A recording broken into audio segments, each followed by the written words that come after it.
Happy Sunday, Packer fans. Welcome into the Pack a Day podcast. I'm your host, Andy Herman. You can follow me on Twitter at Andy Herman NFL. Always a little bit of an entertaining Sunday when you don't have a Packer game that you have to worry about for the week and you can just kind of sit back, relax, and enjoy the full slate of games, maybe some NFL Sunday ticket and some red zone and so on and so forth. I know I'll certainly be very much looking forward to the games and just kind of seeing how things turn out without having to have kind of, well, for me, some of the work stuff, but also, just kind of that feeling in the back of your head that either a Packer game's upcoming or has already happened. So just kind of a nice, relaxing, enjoyable Sunday of football. Can't wait. One piece of news, actual Packer news from this past week that we got, Jonathan Garvin was activated off the COVID list, so that's great news for him, obviously, which means he cleared all the protocols and seemingly is good to go. So great news for him, great news for the Packers that they start rebuilding the depth at that edge rusher position a little bit. That's really about the only piece of noteworthy news I think we've received all week for the Packers. As far as those games on Sunday, I'm not going to, take too much of your time and dig into these games too much, but I think you have an interesting trio of games at noon.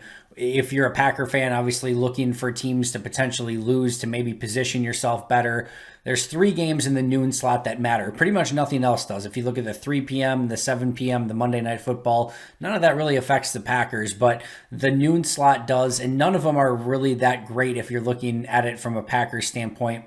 The three games that matter, of course, Buccaneers at Falcons. You also have Cardinals at Bears, and then Vikings at Lions. Now, most of these are pretty self-explanatory, right? Bucs at Falcons, of course. Bucs losing just pushes them down further in the standings, gives Green Bay some potential more tiebreakers with an NFC loss, and also obviously, just another loss in the loss column for Tampa Bay, which would help solidify for the time being that number 2 seed with Arizona holding that number 1 seed as of right now. Then you have Cardinals-Bears. Almost in the vast majority of seasons, you would be cheering for the Cardinals here, but in this case, I'm not necessarily recommending that you cheer for the Bears, but I am recommending that maybe you cheer against the Cardinals.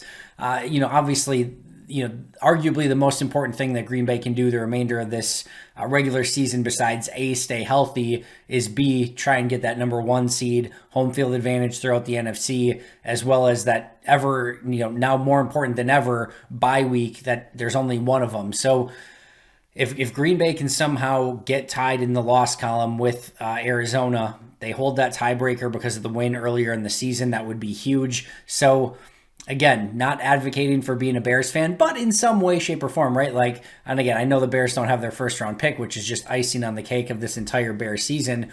But it obviously pushes the remainder of their picks back a little bit. Maybe a little bit of that, keep Matt Nagy, idea rolling a little bit. I think he's gone no matter what. But I think overall, if you're a Packer fan, you have to sort of, again, maybe not cheer for the Bears, but at least be cheering against the Cardinals in that one. And then, of course, Vikings-Lions, right? Maybe there's a situation where the Lions, don't end up with the first overall pick if they could string a couple wins together. What better way to, kick that off than starting with the Minnesota Vikings, right? And that would be a really nice win for Green Bay. Now, I'm not sure how much the Vikings are going to matter in the long run, but they don't exactly have the toughest schedule the remainder of the season. You don't want a situation where Green Bay maybe, loses a game that they shouldn't, and all of a sudden that Minnesota game later in the season becomes important just to try to win the division, right? Minnesota already has the first game, which would give them the tiebreaker if they won both. So the loss to San Francisco last week certainly helped Green Bay, as of course so did the win against the Rams for the Packers, but that really helps separate things quite a bit. But the more that you could have the Vikings take a loss and just kind of push them further back would allow Green Bay to kind of listen. They're not looking at the Vikings at all right now, but as a Packer fan, of course, A, you never really want the Vikings to win, and B, it does give you a little bit of leeway to just, kind of hopefully cruise the remainder of the way from a divisional standpoint. Again, Green Bay's fighting for a number 1 seed, so, if the division gets in play, some things have already gone very, very wrong for the Packers, but again, if you talk to any head coach, general manager, player, almost the same thing they say verbatim every season is the first goal is to win the division. Vikings loss to the Lions, A, would just be, fun to watch. But B, it would certainly help Green Bay to get to that point, and I think that is always going to be a positive. So, granted, Bucks, Cardinals, Vikings, all very much favorites in those three games.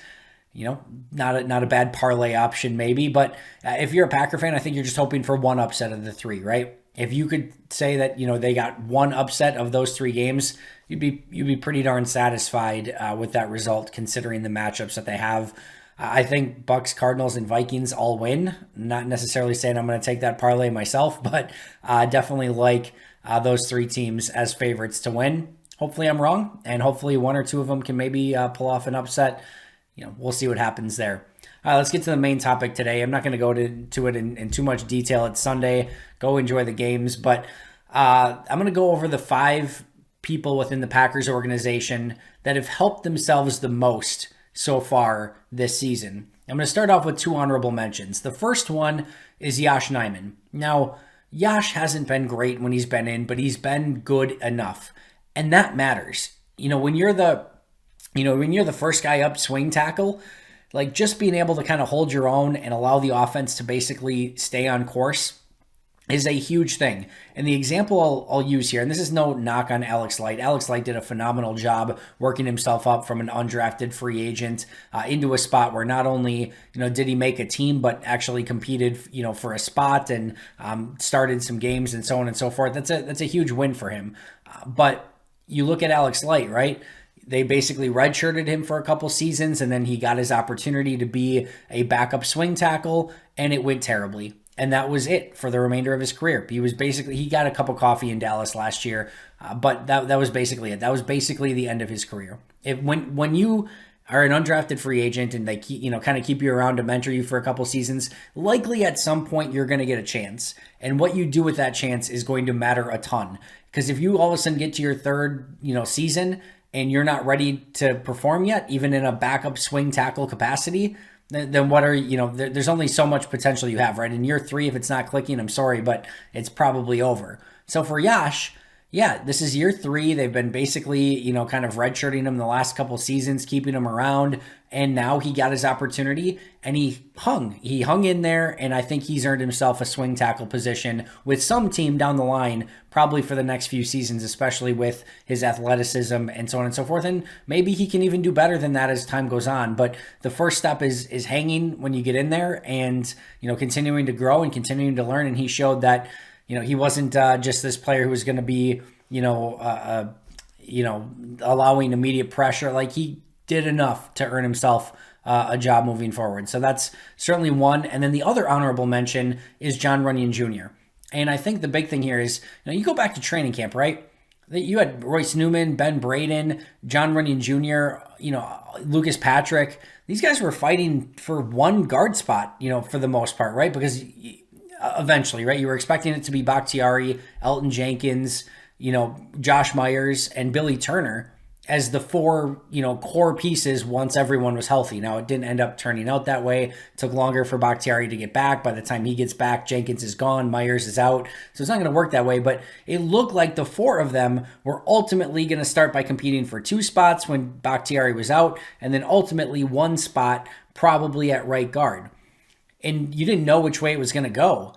And Braden ends up going to the practice squad. Newman ends up starting, of course. Patrick ends up getting the center spot. But of all of those players, it is very, very clear that John Runyon Jr. has been by far and away the best of the 4 and looks to be a long-term starter on the offensive line for Green Bay. And that's a huge win for him because, again, 6th-round pick, right? There's only limited value. And yes, they're going to probably bring you along, and he's got the lineage, and he played well in a small sample size last year. But at some point, if you get in there and you're just not good, they're going to move to Braden or Patrick or Newman or somebody else and give them that opportunity. Look at Simon Stepaniak, right? I know there's injury issues there, but he was not going to make the team anyway. Jake Hansen, cut last year. He's kind of a fringe roster guy. that easily could have been Runyan too, but he got in there, he made the most of his opportunity, and now he looks like a long-term starter on the offensive line for Green Bay and has had a very nice season. So I think number one is, as an honorable mention, is Yash. Number two is Jon Runyan Jr. Now the rest of this list, 5 people within the organization that have helped themselves the most, there's no specific order here. So the first 2 are honorable mentions, but no, I didn't rank these 1 through 5. And I think that it's only fitting that after talking about Yash and Runyan that I talk about Adam Stenavich next, because in my opinion, there are very few that have helped themselves as much as Stenavich. And what I mean by that is he certainly has solidified himself as one of the best offensive line coaches in all of football. He's already receiving buzz as a potential head coaching candidate this upcoming offseason. And if he completes this season with a makeshift offensive line and they, win a Super Bowl or something, you can bet, almost guarantee, that at minimum he is going to get an opportunity to be an offensive coordinator, assistant head coach, something like that. And there's always the opportunity there, potential that Nathaniel Hackett gets a job somewhere else, and Stenavich has the opportunity to move up as an offensive coordinator in Green Bay. But the point being is that his stock right now is through the roof, and there are absolutely going to be teams that are looking at him as a potential coordinator or maybe even coach, or coordinator and assistant coach. We will see. But his stock is going up, and he has helped himself a ton, not just this season, but last season as well. But I think even this year with the injuries and Bakhtiari and Jenkins and Myers and having to fill in gaps, the fact that he was able to get Royce Newman, mostly ready to play, Runyan Jr. is playing well. I just think he deserves a lot of credit for what's been put on his plate, the injuries he's had to go through, and how the offensive line has handled that adversity. Number 2, mostly goes without saying. I'm just actually going to combine number 2 and number 3 here. Rasul Douglas and Devondre Campbell. Thank you, Arizona Cardinals, for somehow letting both of these players out of your grasps, because the number 1 team in football right now, the Cardinals, can you imagine if they also had Rasul Douglas and Devondre Campbell? Huge benefit for Green Bay. Definitely a loss for the Cardinals. These 2 players are going to be unrestricted free agents this upcoming season. Douglas was a practice squad guy this season. He was on, I think, 3 different rosters at some point this year. Devondre Campbell was literally the ultimate leftover from free agency. He was pretty much the last guy that actually got anything above the vet minimum in free agents. There was a couple more a little bit later, but for the most part, he was kind of like that last guy. And Green Bay gave him a $2 million deal, and the rest has been history. Those 2 guys, first of all, Douglas, I think, still has to put a little bit more in just consistency, right? But no matter what, he's earned himself a contract in the offseason, whether that's from Green Bay or somebody else. If you're going from practice squad to practice squad, you're a move or 2 away from potentially being out of the league. And now he's probably got himself not only a contract in the offseason, but probably a 3-year deal with decent guaranteed money at minimum. That is a huge, huge step for Rasul Douglas, and has certainly helped himself a ton in the run with Green Bay so far this season. Devondre Campbell, same thing, right? He struggled in his time with Atlanta, and then he gets a cup of coffee with the Cardinals and mostly struggled in that season as well. He gets basically kind of a last chance sort of deal, a 1-year, $2 million deal with Green Bay. If he struggles there and doesn't put it together, he probably gets a vet minimum deal next year as somebody to come into camp and compete. But there's maybe little to no guaranteed money. And if he doesn't play well in camp, he's probably out of the league. Instead, he completely turns his career around, puts the best season and tape of his career, here in Green Bay, and has the opportunity to be a really big-time paid free agent this upcoming offseason, is potentially one of the top linebackers in all of unrestricted free agency next year. So goes without saying, he's helped himself quite a bit. Next one, Joe Barry. Now, this may seem, a little bit odd to put a guy who just got hired on this list, right? Because this is mostly players that have either helped themselves a ton to maybe get another job, or that were on the potential chopping block and have, really, saved their career. I think it leans a little bit more towards that last one. Listen, those first couple weeks, and I know it was very, very early in the season and there was a lot of season left, but this really felt like if Joe Barry wasn't able to put it together this season, and this was a defense that ended up finishing, in the bottom 5, that this could be a one and done for Joe Barry. It sort of felt at the time like by the time Green Bay needed a defensive coordinator, all the good defensive coordinators were already hired. and they just had to kind of make do with what was left. And they decided, I think between Jerry Gray and, obviously Jim Leonard, which didn't work out. They offered Jim Leonard by all reports and he rejected it. So it almost feels like they just kind of got, like at the time, right, earlier, it like almost felt like they just got like settled or stuck with Joe Barry. It certainly has not been the case. He's been fantastic. He's definitely, guided this team in the right direction. I'll pause on any more than that, right? Because if you remember Mike Pettine's first season, there was a lot of praise for Pettine, and then things just kind of went downhill. This is a week-to-week league, and things can change very, very quickly. But at this point in time, there's no doubt in my mind Joe Barry's guaranteed to be in Green Bay next season. And I don't think that was always the case. I think there was a real opportunity that if they finish in the bottom 5 that this would have been a one and done for Barry and they would have tried to get a different coordinator. And I really believe that. So not only has things worked out for the Packers, it's worked out for Barry, and he has certainly earned himself at minimum another season, hopefully longer than that if this continues to progress in the right way.